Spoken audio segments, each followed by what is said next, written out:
नमस्कार, आप देख रहे हैं सत्य हिंदी पर 11 बजे की बड़ी खबरें और मैं हूं आपके साथ निकिता। अमेरिकी राष्ट्रपति डोनाल्ड ट्रंप ने ईरान पर हमले रोकने का किया ऐलान। सिंधु जल संधि विवाद पर भारत का पाकिस्तान पर तीखा हमला। जस्टिस भुइयां ने कॉलेजियम पर उठाए सवाल, बिना कारण बताए नियुक्तियां नुकसानदायक। E20 पेट्रोल के खिलाफ आम आदमी पार्टी ने पीएम आवास तक प्रो चॉइस रैली की बनाई योजना। 23 दिन भूख हड़ताल पर रही नेहा बोरा ने गृह मंत्री के इस्तीफे की मांग दोहराई। ऑल इंडिया स्टूडेंट्स एसोसिएशन यानी आइसा की राष्ट्रीय अध्यक्ष नेहा बोरा ने 20 जुलाई को दिल्ली में पेपर लीक विरोध प्रदर्शन के दौरान हुई पुलिस कार्रवाई को लेकर केंद्रीय गृह मंत्री अमित शाह के इस्तीफे की मांग दोहराई है। पीटीआई से बातचीत में उन्होंने कहा कि आंदोलन अब केवल पेपर लीक का मुद्दा नहीं रहा, बल्कि पुलिस कार्रवाई की जवाबदेही तय करने की लड़ाई बन गया है। 23 दिन की भूख हड़ताल के बाद भी उन्होंने कहा कि जब तक गिरफ्तार प्रदर्शनकारियों की रिहाई नहीं होती, तब तक अमित शाह के इस्तीफे और दिल्ली पुलिस आयुक्त अनुराग कुमार को हटाने की मांग जारी रहेगी। नेहा बोरा ने आरोप लगाया कि सरकार अब तक यह नहीं बता पाई कि प्रदर्शनकारियों के खिलाफ पैलेट गन और कीले लगी लाठियां क्यों इस्तेमाल की गई। उनका कहना है कि कार्रवाई चाहे किसी अधिकारी के आदेश पर हुई हो, उसकी राजनीतिक जिम्मेदारी गृह मंत्री की है। उन्होंने कहा कि छात्रों का गुस्सा अब शिक्षा मंत्री से आगे बढ़कर प्रधानमंत्री नरेंद्र मोदी, अमित शाह और दिल्ली पुलिस नेतृत्व की ओर केंद्रित हो गया है। अमेरिकी राष्ट्रपति डोनाल्ड ट्रंप ने दावा किया है कि फिलहाल ईरान पर प्रस्तावित हमले रोक दिए गए हैं। ट्रूथ सोशल पर उन्होंने कहा कि ईरान और कुछ अन्य मध्य पूर्वी देशों की ओर से हमला रोकने का अनुरोध किया गया, क्योंकि एक संभावित समझौते की रूपरेखा तैयार हो गई है। ट्रंप ने कहा कि अमेरिका पूरी सैन्य तैयारी में था, लेकिन दुनिया के भविष्य और ईरान की स्थिरता को देखते हुए हमला टालने का फैसला लिया गया। उनके मुताबिक प्रस्तावित समझौते में होर्मुज जलडमरू मध्य को तुरंत और बिना किसी बाधा के खोलना तथा ईरान के परमाणु खतरे को समाप्त करना शामिल है। ट्रंप ने यह भी दावा किया कि इस फैसले में इसराइल भी उनके साथ है और सभी पक्षों से जल्द समझौते को अंतिम रूप देने की अपील की है। अमेरिका में भारत के राजदूत विनय मोहन क्वात्रा ने सिंधु जल संधि को लेकर पाकिस्तान पर तीखा हमला बोला है। न्यूज वीक में प्रकाशित लेख में उन्होंने कहा कि यह संधि भारत और पाकिस्तान के बीच सद्भावना और दोस्ती की भावना से हुई थी, लेकिन पाकिस्तान ने दशकों तक युद्ध और सीमा पार आतंकवाद के जरिए इस भावना को खत्म कर दिया। उन्होंने कहा कि भारत द्वारा सिंधु जल संधि को स्थगित करना उसी वास्तविकता को स्वीकार करना है। क्वात्रा ने 1965, 1971 और 1999 के युद्धों के साथ संसद, मुंबई पठानकोट, उरी पुलवामा और पहलगाम हमलों का भी जिक्र किया। उन्होंने कहा कि अगर पाकिस्तान भारत का सहयोग चाहता है तो उसे पहले अपने आतंकी ढांचे को खत्म करना होगा। साथ ही उन्होंने पाकिस्तान में जल संकट के लिए वहां की खराब जल प्रबंधन नीतियों को जिम्मेदार ठहराया और भारत पर आरोप लगाने की बजाय अपनी व्यवस्था सुधारने की सलाह दी। सुप्रीम कोर्ट के जस्टिस उज्ज्वल भुइयां ने जजों की नियुक्ति प्रक्रिया में पारदर्शिता की कमी पर गंभीर सवाल उठाए हैं। उन्होंने कहा कि कॉलेजियम की सिफारिशों में कारण नहीं बताने से योग्य जजों के साथ अन्याय होता है और ऐसे लोगों के न्यायपालिका में आने की गुंजाइश बढ़ती है जो बाद में संविधान विरोधी टिप्पणियां करते हैं।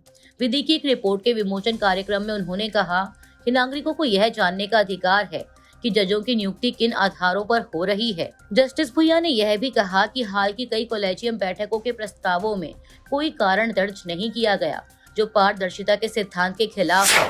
आम आदमी पार्टी प्रमुख अरविंद केजरीवाल ने E20 फ्यूल के खिलाफ अपनी मुहिम तेज करते हुए ऐलान किया है कि मंगलवार को आम आदमी पार्टी का प्रतिनिधि मंडल पीएम आवास तक मार्च करेगा और केंद्र सरकार को याचिकाएं सौंपेगा।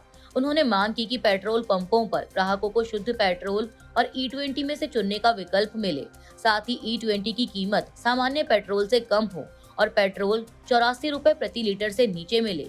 कॉन्स्टिट्यूशन क्लब में आयोजित नेशनल टाउन हॉल में केजरीवाल ने आरोप लगाया कि सरकार ने बिना पर्याप्त चर्चा के E20 लोगों पर थोपा है। उन्होंने कहा कि सरकार अगर E20 को सुरक्षित बताती है तो उससे जुड़ी वैज्ञानिक स्टडी सार्वजनिक करे। केजरीवाल ने दावा किया कि कई वाहन मालिकों ने माइलेज घटने, परफॉर्मेंस खराब होने और मेंटेनेंस खर्च बढ़ने की शिकायत की है। उन्होंने आरोप लगाया कि सरकार आगे E25 और E30 जैसे ज्यादा एथेनॉल ब्लेंड लाने की तैयारी कर रही है और लोगों को फिलहाल इलेक्ट्रिक वाहन अपनाने की सलाह दी।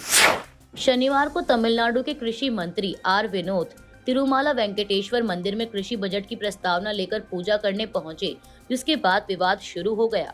विनोद 6 अगस्त को विधानसभा में टीवी के सरकार का पहला कृषि बजट पेश करने वाले हैं।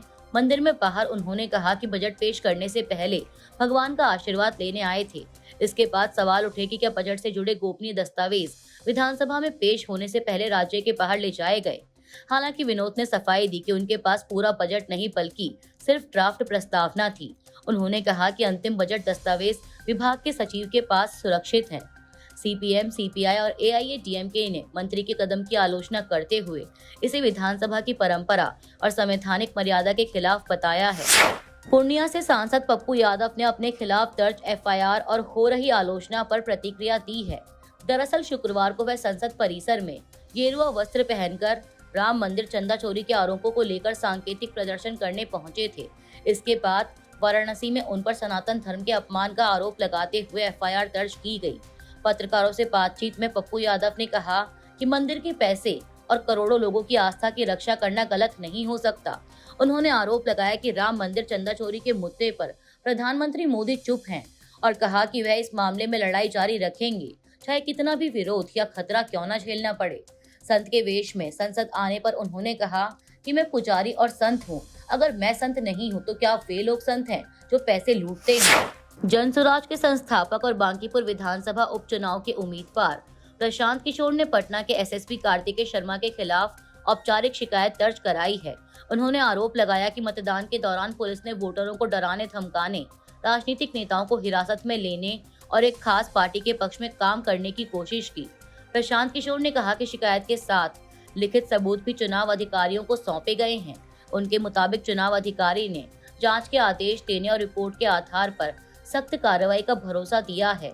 उन्होंने चेतावनी दी कि अगर कार्रवाई नहीं हुई तो वे चुनाव आयोग और जरूरत पड़ने पर अदालत का रुख करेंगे।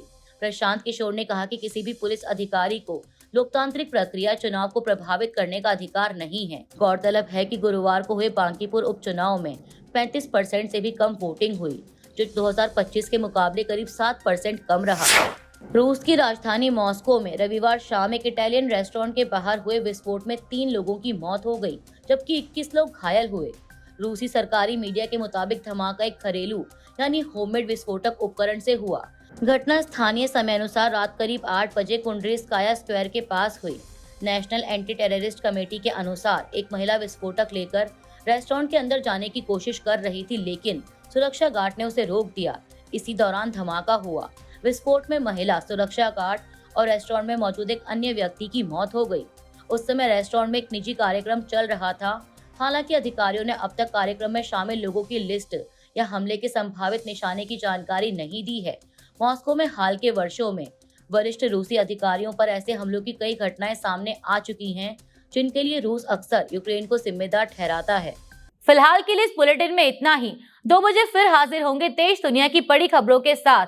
तब तक के लिए देखते रहिए सत्य हिंदी। नमस्कार।